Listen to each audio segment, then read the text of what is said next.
Hello to my District 148 students. It's Mrs. Nelson. I have another book for us. This is the Groundhog Day from the Black Lagoon. And we can see that this is an accelerated reader book. So here is the quiz number 171458. After you've listened to this, you can take an accelerated reader quiz.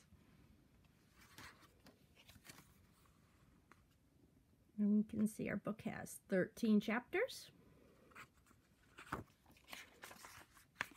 We'll start with chapter 1. Groundhog. Mrs. Green told our class we're going to be doing a morning news show in February. We all got our assignments, and sadly enough, for February 2nd, I'm the anchorman. On top of that, it's Groundhog's Day. Oh, great.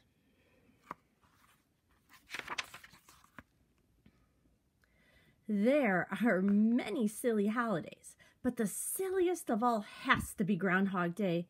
The idea that a large rodent can forecast the weather is ridiculous. Next, they will have an anchor rat on the morning news. It was only a week away, so I had to research the best I could. I went straight to the library after school. Hubie, Penny and I are going to get an ice cream cone. Do you want to come? Oh, that sounds tasty, but I have to go to the library. Chapter 2. The Shadow Knows. Our librarian, Mrs. Beamster, told me Groundhog Day started on February 2nd, 1887. The settlers of Puxatawney, Pennsylvania, had an old legend that if a groundhog sees his shadow in early February, there will be 6 more weeks of winter. It became official and an annual holiday. Mrs. Beamster, here's a book on shadows. Interesting. Silly, I said. The folks in Puxatawney don't feel that way, said Mrs. Beamster. There's his shadow. Oh no, Papa, 6 more weeks of winter. Chapter 3. Mama knows best. When I got home, I told my mom about the holiday. Puxatawney Phil is very famous, said Mom. His forecast is right 39% of the time. Anyone can be right 39% of the time. Even I'm right 39% of the time. They could have picked a turkey, a cow, or an elephant. They have an even bigger shadow. That's not the point, Hubie. By tradition, Puxatawney Phil is a groundhog. I bet even Tailspin could be right 39% of the time. You have a 39% chance of diving into the water. Chapter 4. Going to the dogs. I'll prove it, I said. I got a box, and I took Tailspin out into the backyard. I put the box on the ground, and Tailspin went in. He came right out and licked my face. It was hard getting him back in the box. So after an hour of trying, I gave up on the weather forecast and ran around the yard having a good time. Chapter 5. Groundhog Fever. At school the next day, everyone made a big deal of the coming holiday. There were drawings of groundhogs all along the hall. Whatever. Hog, I muttered as I walked to class. All day we did groundhog crossword puzzles, mazes, word scrambles, and connect the groundhog dots. Ha ha! I'm loving it. Oh, I'm so happy. This is so much fun. Am I the only sane person in this class?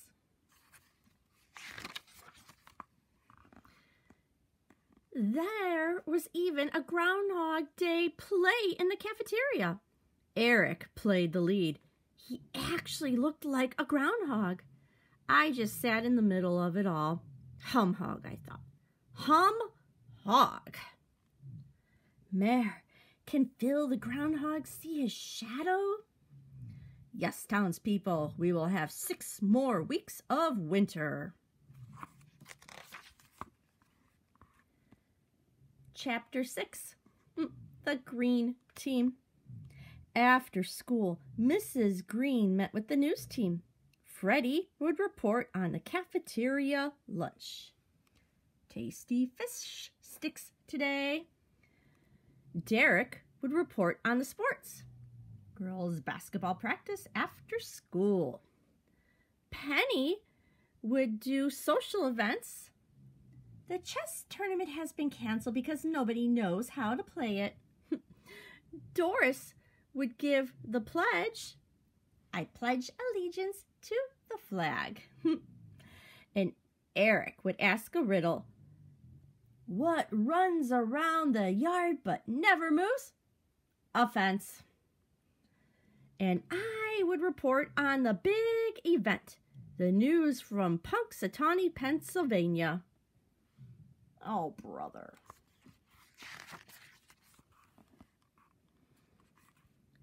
Chapter 7, Hogzilla. That night, I had a hog mare. I was reading the news, and the weatherman came out, but he wasn't a man. He was a giant, huge groundhog.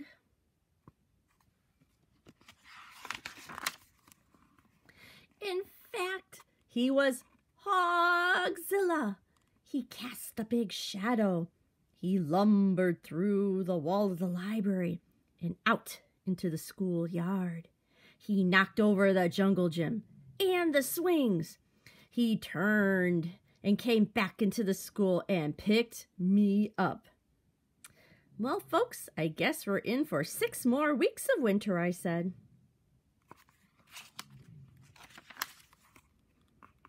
Chapter 8, Food for Thought. As the big day finally came closer, the groundhog fever grew. Oh, this is going too far. Groundhog Day is bigger than Christmas? I just hope we don't have groundhog burgers for lunch tomorrow, I said. I wonder what they would taste like, asked Freddie. Probably like chicken, piped up Eric. Why chicken, I asked. 'Cause everything weird tastes like chicken. The menu: raccoon, possum, armadillo, coyote, buzzard, monkey, donkey, and today's special, tarantula. Doesn't matter what you order, it will taste like chicken.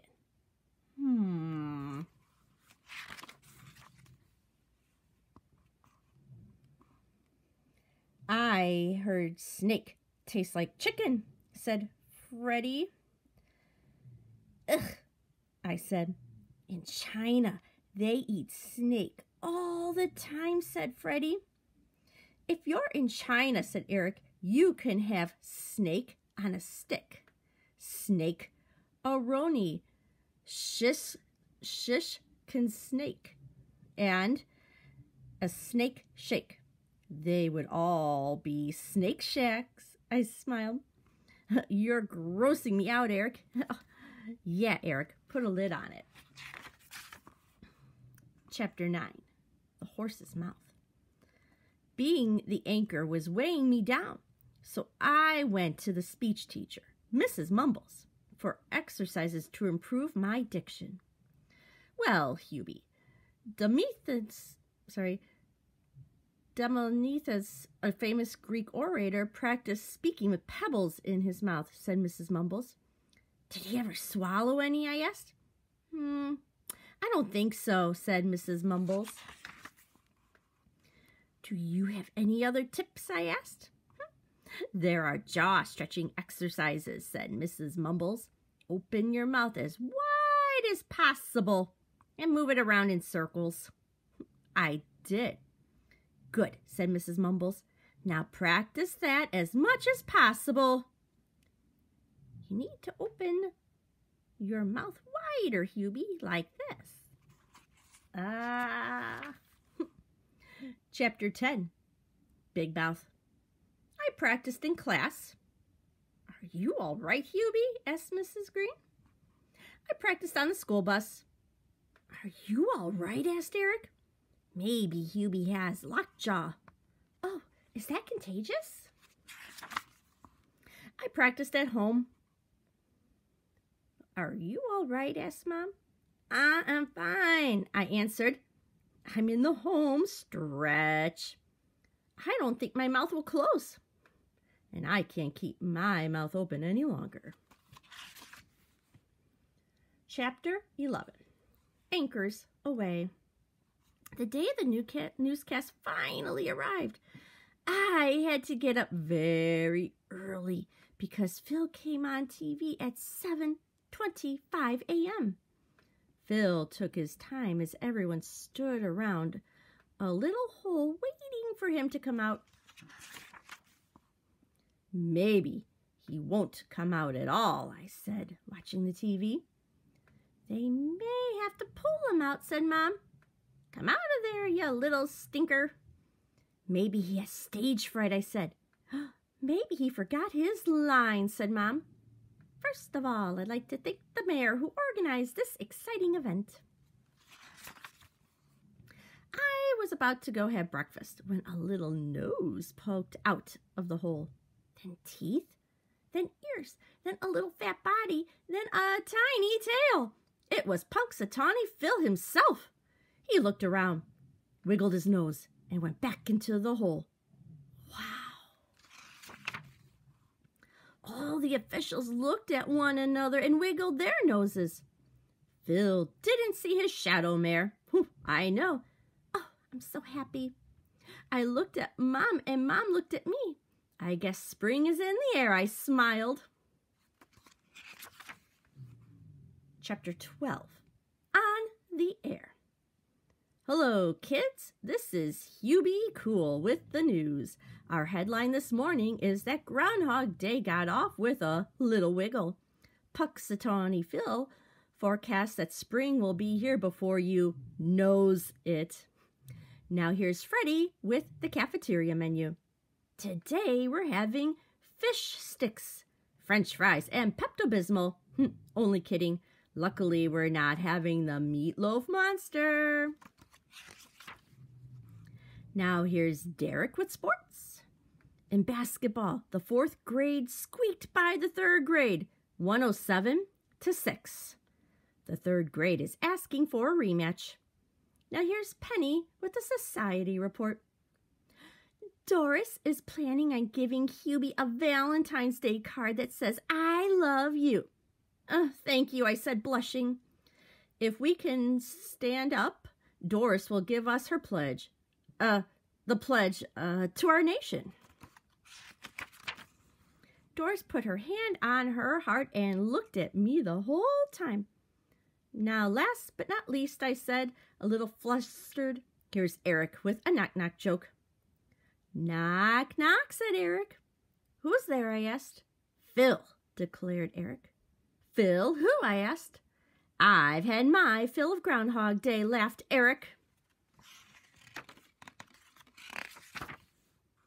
Me too. And that wraps it up for the morning news this February 2nd, I said. Hubie, Good Morning America is on the phone, and I have messages from NBC, CBS, and ABC News. No thanks. I just want to be a kid.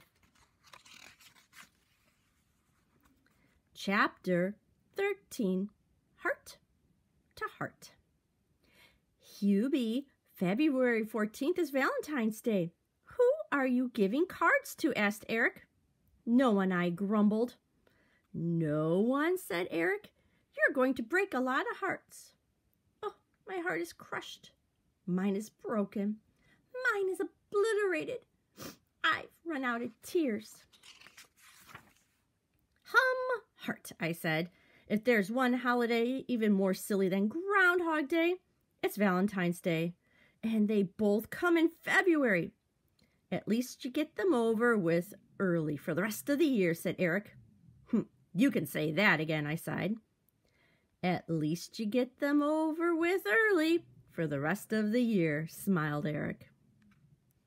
And that is the end of our story. But at the end, we have one more page with all kind of groundhog facts.